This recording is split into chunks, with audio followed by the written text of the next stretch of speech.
My name's Daniel McCaffrey, and this is a series about politics and economics and where it sits in the constitutional framework of New Zealand, if you like. And this episode is about, in a sense, the essence of economics and politics, because it's about a thing I call mind space. And you might say, well, mind space, it sounds a terribly abstract thing, a thing of little value, a notion perhaps. Well, actually at the moment it's one of the most valuable things in the world. Mark Zuckerberg is making an awful lot of money, truckloads of it, from occupying the mind space of a billion or so people across the planet, including me for far too much time. Being in the mind space of another human being, occupying a sort of portion of their wetware, their thinking matter, and placing ideas in there, or evoking ideas, or creating a resonance for ideas, has, I suspect, always been the stuff of politics. If you read Tulio Cicero's advice to his brother on how to win a campaign, it hasn't changed a lot. And mostly through most of history, until the invention of the microphone, and then of course the television camera and radio, it was a person in a room using the tricks and devices of rhetoric and oratory, and expounding and persuading people to ideas. And we can see the old historical TV shows and the newsreels from time have gone past to see how that was done. And I've been a practitioner of that myself. And I go back, let's say, to 1987, when I ran a rally for the Prime Minister, David Lange. I was a good member, good standing of the Mount Eden Labour Party and the Central Auckland Labour Party. And so organising this, there was about 600 people came into the Balmoral War Memorial Hall. And since we had a very big membership, well over 43 or 44,000, we were able to have all our members from all around the place, Melbourne, Sandringham, Epsom, Remuera, wherever, Mount Roskill in that hall. And for about an hour, the boss told them in a very wonderful rhetoric, if you like,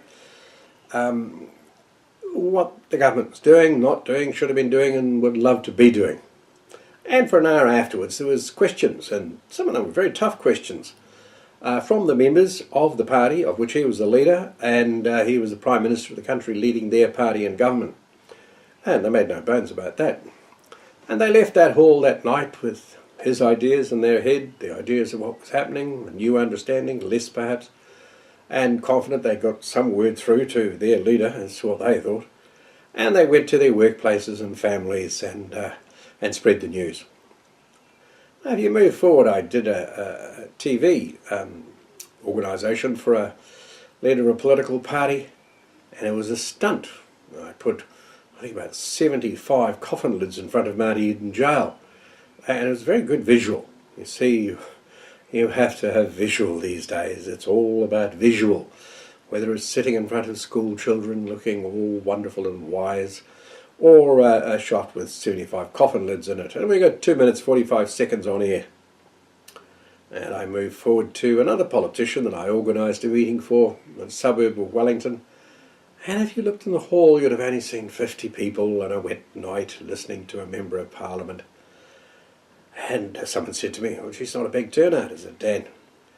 And what I didn't tell them was that down the back of the hall, the Member of Parliament that I was working for had addressed a TV audience of 385,000 at prime time on a current affairs show, and 7 or 80,000 on radio, approaching nearly 400,000 electronic listeners and viewers who were not in the room, and got, 3 to 5 minutes of prime air time. That's the way it is. Of course, with social media, it's all turned different. So what are we talking about? This mind space, the opportunity to put political ideas forward, philosophies. And I go back to, I went up to see my wonderful, wonderful professor of politics, Dr. Ruth Butterworth, one time, and I was puzzled. I'd spent 6 years in the real world, and here I was in academia with all this very abstract goings on. And I said, Ruth, what's the basis of politics? I mean, what is that in a nutshell? And she said, Don, it's all in the mind, you know. It's all in the mind. And of course, being English, we both shared an affection, obviously, for the Goon Show. It is all in the mind. The future of humanity, the future of everyone's country, rests by the ideas that are in people's minds. And that's a thing to think about. Because at the end of the day, what is in people's minds is what determines their actions. And as T.S. Eliot says, between the conception and the creation, between the emotion and the response, falls the shadow. You see, science can only deal with the real, the tangible, things you can touch. Whereas politics is in the confabulations, the ideologies, the notions that are in people's heads, and it is that which directs their action. As Sean Carroll said in the big picture, it is a big picture, we are faced with the problem that the beliefs we choose to adopt are shaped as much, if not more, by the beliefs we already have and the correspondence with external reality. And look, I, from my book, quote you Einstein, John Maynard Keynes, and my own writings on the subject. It basically comes back to the fact that politics, philosophy, academia, is based on deductive logic.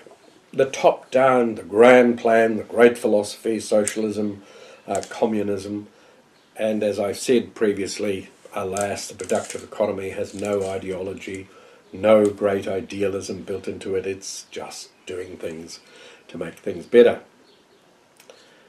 And I learnt probably my most important lesson in the difference between inductive and deductive logic.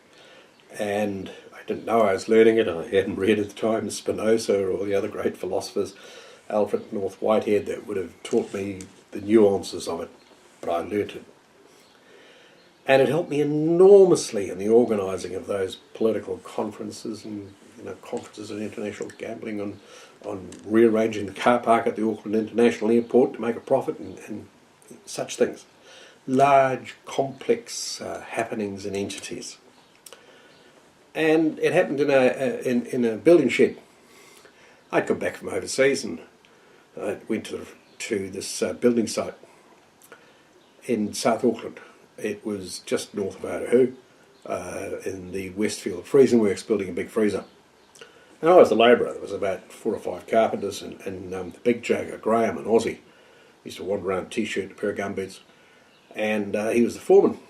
So the first job I had to do after I put out the leads and got things organised on the first day was make the tea for these carpenters and the contractors and Graham.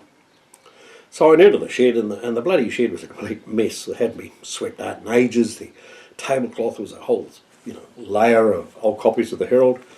And the cups, well, that threw me. The cups were absolutely appalling.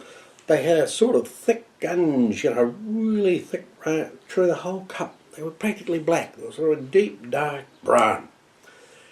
So I cleaned away the tablecloth and scrubbed the cups so as they were porcelain white, and made the tea, and the boys come in.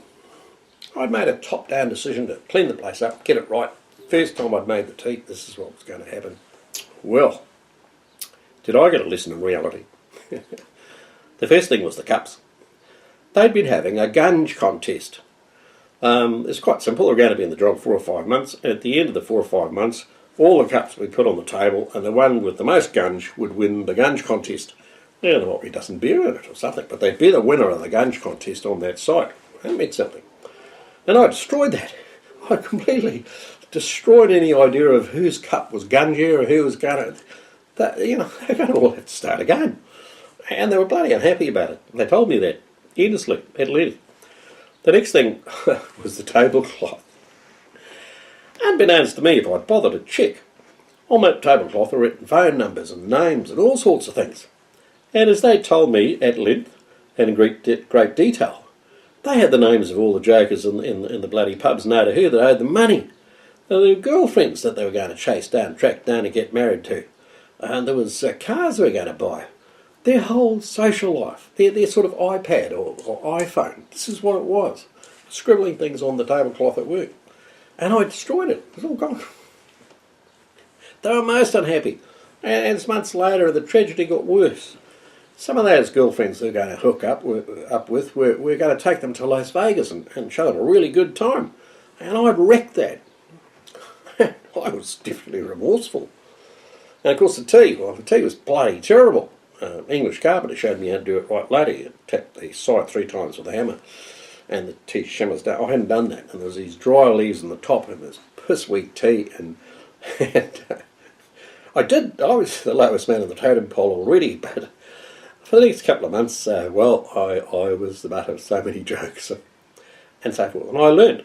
And thereafter, ever after, even in the simplest circumstance, I took the greatest trouble to examine every intricate interrelationship, every possibility of things that affected things. And so when I come to some really large, organisational challenges involving 200 or 300 people and getting things in place and doing things, I became bloody good at it and always had a resounding success, if I do say so myself. And it taught me that the top-down, abstract, theoretical thinking, grand plan imposed over a system about which you know practically nothing really, is a disaster, and it's the meat and stuff of politics, and has been since the government took control of so many aspects of people's lives since the First World War, because such a thing is not possible.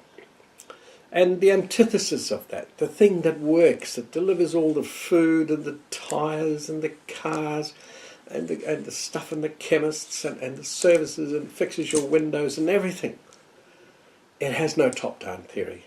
It is an inductive, tactile, tacit, heuristic, developing, learning, correction, feedback loop system. And it works. And so the grand ideas of politics, the things that are placed in our mind space, these are dangerous visions in the main. So just to conclude, my main touchstone these days as to when a polity or an economic system has totally lost it, and that the ideas in their heads are just so out of touch with reality that they will proceed into the future into mindless destruction and chaos, is, believe it or not, plastic bags and empty bottles. Now these are a terrible problem in parts of the world. They're a horrendous problem. There's plastic rubbish everywhere. It's outrageous, no question of it. But I seen in South Australia, well, they banned plastic bags just like that. Government can do that. That clown, Malcolm Turnbull, banned all incandescent lights, things like that. In Australia at one time. Top down, stupid. Poor people couldn't afford all these fancy lights, like that one. And the problem was this, that Adelaide, the streets of Adelaide, these are good Lutheran people, descendants of, that you could eat your dinner off the streets of Adelaide. I walked everywhere I possibly could looking for plastic bags, the banks, the streams, the rivers, and I couldn't find any. And they banned them, because in their heads they were a problem. And the Australian Productivity Commission put out a report pointing out there are absolutely negligible problem in landfills, about 2%, and there were 0.02% of street litter. And you could see that, because there weren't any. So I drove all around Wellington and got my camera pointed at the curbs and walked all the streams I could find, up round the Wandouya, Mara, up round Nainai, up round Porirua and Paikokariki, and I couldn't find any plastic bags. But we're going to ban them. So what does that tell you? And they want to do the same about bottles on the side of the road. I mean, the streets around here, I haven't seen a bottle in ages. They all go in little green bins and get taken away on Tuesdays. And the only surmise you can have is that the good lawyers and citizens of this very wealthy suburb are driving up to Taihape and throwing out the window and driving back. Who knows? When you have a nuisance solution to a problem that isn't there in the reality you live in, you're stepping down the road where the reality in your mind It's about this evil, terrible problem of plastic bags. There's some over there, there's about 10 of them lurking in that cupboard.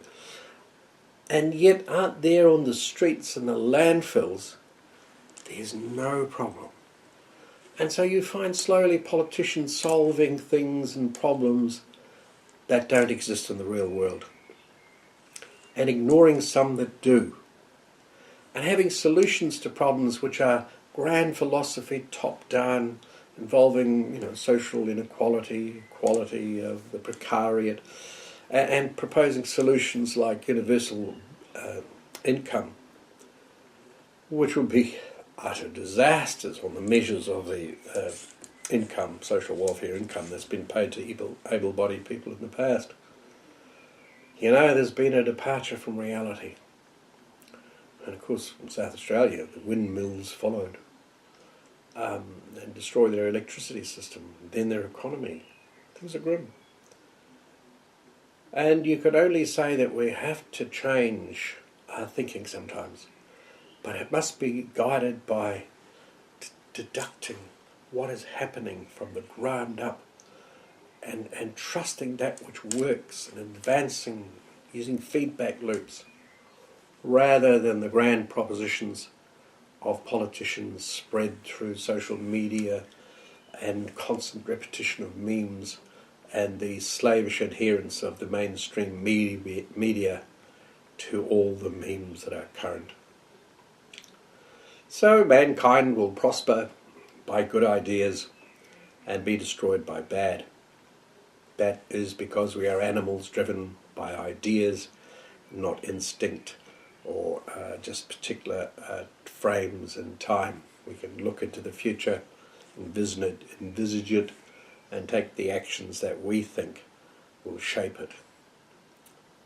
So it behoves us to test those ideas in argument, in debate, in logic and reason, to reason with each other sensibly, and to accept reality, to accept the data, to accept what is and agree upon it before stepping out into a future that depends on a proper appreciation of what is now real, rather than living in a confabulation of imagined terror, of imagined problems, of things that are not happening. This isn't Disneyland. It's not a long series of some reality TV. This is the real world. And as the man said when he was asked the road to Dublin, if you're going to Dublin, you should know where you're starting from.